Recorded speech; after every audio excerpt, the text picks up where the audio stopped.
Hey guys, Moplex back with another countdown video. I think you guys will enjoy this one. You guys voted it the highest in the most recent poll, so I'm doing it. In this countdown video, we're going to be counting down the top 10 best money-making methods on old school RuneScape.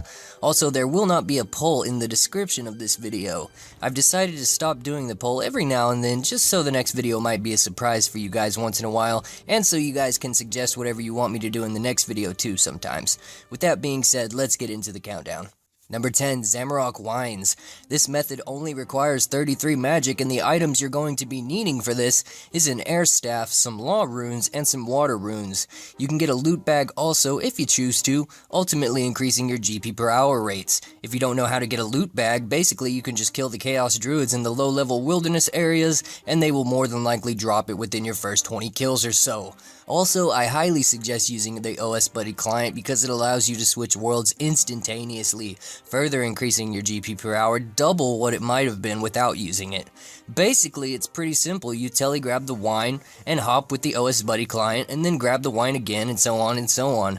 Do this until your inventory is full and go over to the wilderness ditch and enter level 1 wilderness and store all the goods in the loot bag, then go back for more. Once you're done with 2 inventories, or 1 if you didn't use the loot bag, teleport to Falador Bank and repeat for about 1 year. You will be richer than Zezma himself, because these wines go for 1k to 1.3k each right now. Number 9, Battle Staffs. This method literally requires nothing except a decent cash stack. And once again, OS Buddy is highly recommended so you can hop worlds super quick. Near the Varrock West Bank, you'll find Zaf's Staff Shop. God, try saying that 5 times fast. Anyway, he sells battle staffs for 7,000 coins each, but if you look on Zybez, battle staffs actually go for 8k plus right now. You could also buy some orbs and turn these battle staffs into fire, air, or water battle staffs and so on if your crafting level is high enough to do so, also making you even more profit over time. Number 8, Aviancies. Located in the God Wars dungeons as well as the Wilderness Cave in level 30 Wildy, Aviancies can range from level 69 combat all the way up to level 131. Most people prefer killing these things in the Wilderness Caves because of the common drop of 4 noted Addy bars, whereas if you wanted to kill them in the regular God Wars dungeon, they would only drop at unnoted Addy bars instead.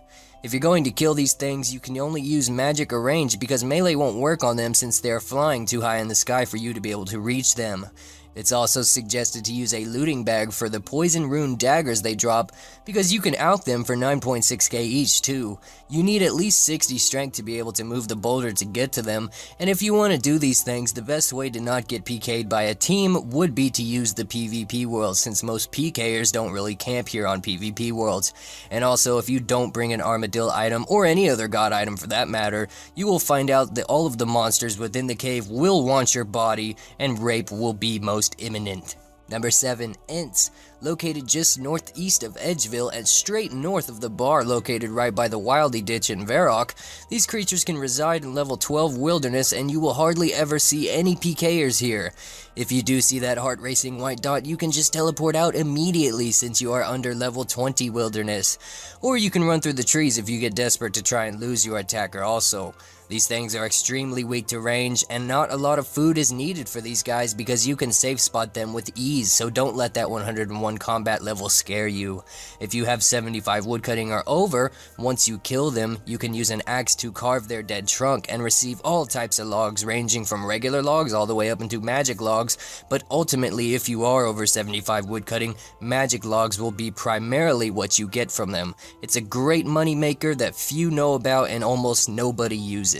Number 6, Green Dragons.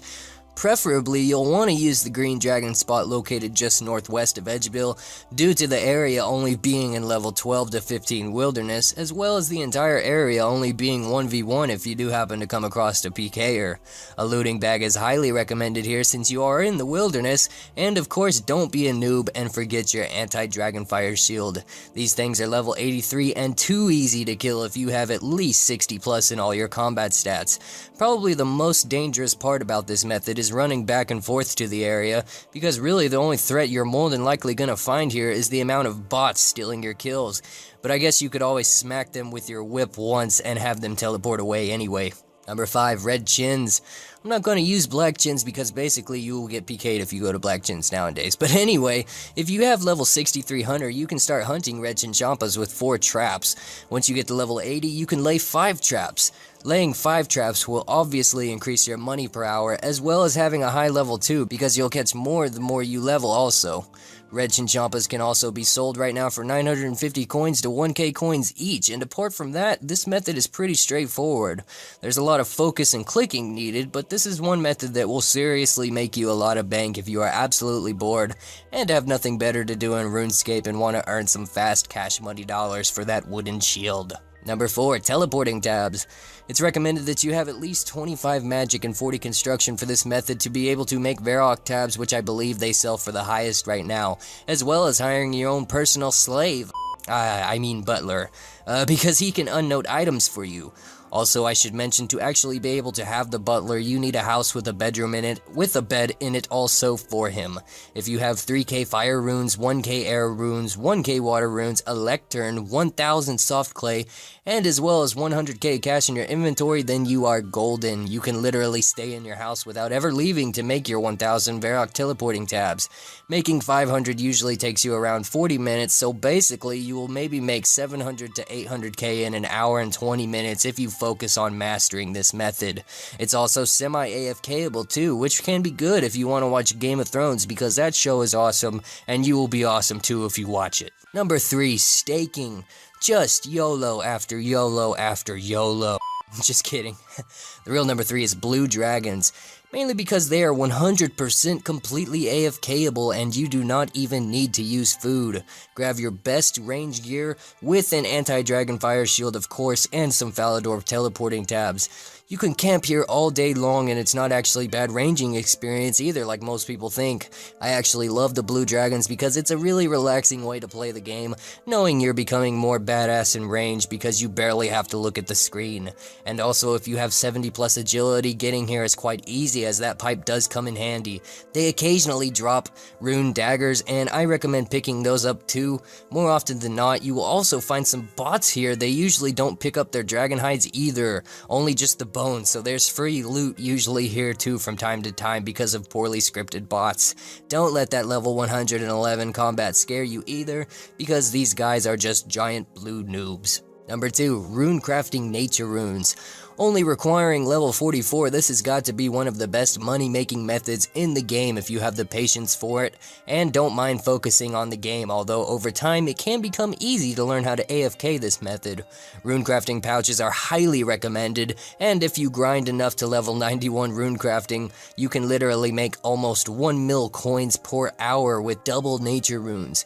Just be careful because every now and then there are some PKers who don't know any of these methods that I've told you about, and will try to PK you for your glory, but if you are vigilant enough, you can always make a quick escape before they teleblock you, but 99% of the time, you won't ever see anybody trying to PK runecrafters here, because of how newbie it makes you look, and because it's just downright a douchebaggery thing to do. Number 1, skeletal wyverns.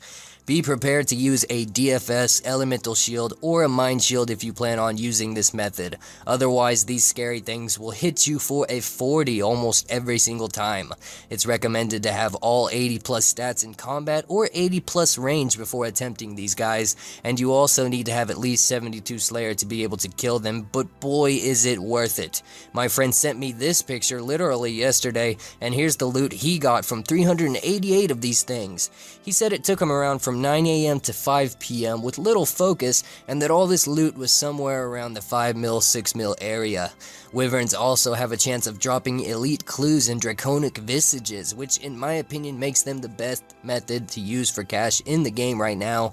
Their bones can also be used for good prayer experience if you worship them on a gilded altar too. Be careful when fighting these things, because not long after my friend sent me this loot picture, he also sent me this picture, but he was able to get his stuff back. That's it for this countdown.